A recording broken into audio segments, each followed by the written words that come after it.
Well, with me is Shehata from BBC Arabic. Saeed, what background can you give us and explain for people why we're seeing this military action escalating now? The background of it is Mr. Netanyahu, the Israeli Prime Minister. He said a few days ago, if there is no deal struck before the end of the visit of the American President Donald Trump to the region, he will start the expansion plan, which aims to control the whole of Gaza, forcing people to live in the south in a small area. Even Gaza is very small, but in a small part of it. In addition to that, he will carry on until defeat Hamas. This is one of his goals from the start of the war. He said that. But all the indications, Hamas is not disappearing. Hamas is still there. Still the holding 58 hostages. 23 are believed to be alive, and the rest are dead.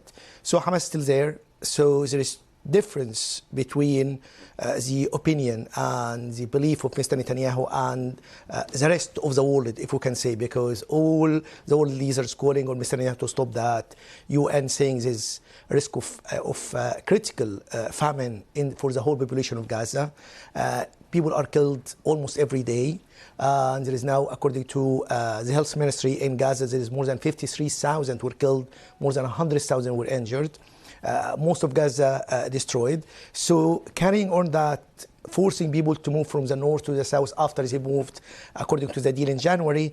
So it goes back to corner one, because before January was people moved from north to the south. Then, according to the January deal, so people start to go to the north. Now they were asked to go again to the south. Some people from Gaza told BBC and other news outlets that they will not leave the north because there is no safe place in Gaza. They move to the south, they are targeted, because there is a report from Gaza that Israel struck some places in Khan Younis in the south, in the north, in Gaza City. So all over the places, there is the Israeli military operation targeting everywhere in Gaza. So there is no safe place according to the UN and according to the Gazan people inside. So this expansion process is against the whole international community. But it seems there is no pressure on Mr. Netanyahu, and Mr. Netanyahu is still stubborn. Even opposition from inside, demonstration from the family hostages,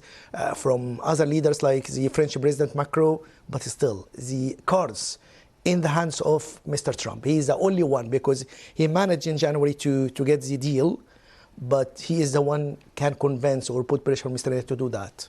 We're seeing these terrible pictures of the suffering in Gaza on our screens every day. The Israeli government says its block on aid getting into Gaza is to help pressure Hamas into releasing hostages. Is there any indication this strategy can work?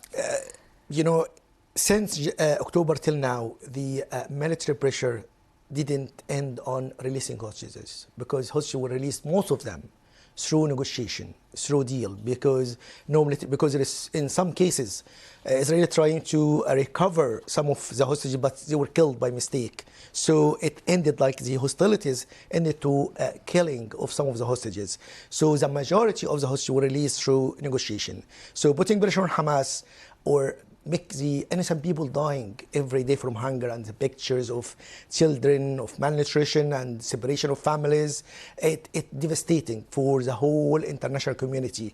But Mr. Netanyahu still believes that Hamas is the reason. Hamas saying Mr. Netanyahu is the reason because, according to the January plan, suppose the second stage is the start of the Israeli withdrawal from the Gaza in return for releasing the rest of the hostages. But Mr. Netanyahu refused to move to second stage, because if we can remember, Mr. Smotrich, the Minister of Finance, who is one of the main supporters of Mr. Netanyahu, said if Mr. Netanyahu went to the second stage, he will withdraw from the coalition of the government, so in this case will be collapsed, so it will be a problem for Mr. Netanyahu. So Hamas accusing Israel of not complying with the January deal, because second stage required that Israeli forces withdraw from the whole Gaza, end of hostilities, end of war, in return for releasing the rest of the hostages. Israel didn't commit to that, they didn't comply with that, so there's criticism from Hamas, from other communities.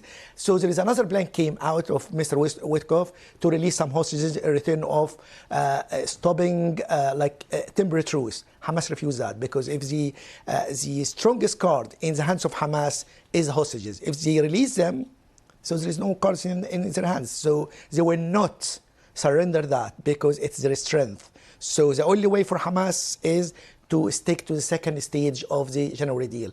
Mr. Netanyahu is against that. Mr. Netanyahu rejecting that.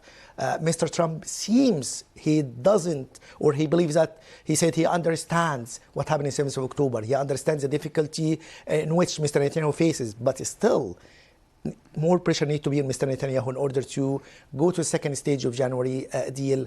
So in this case will be win-win for both sides. All right, so many complexities there. Thank you for sharing your knowledge with us, Saeed.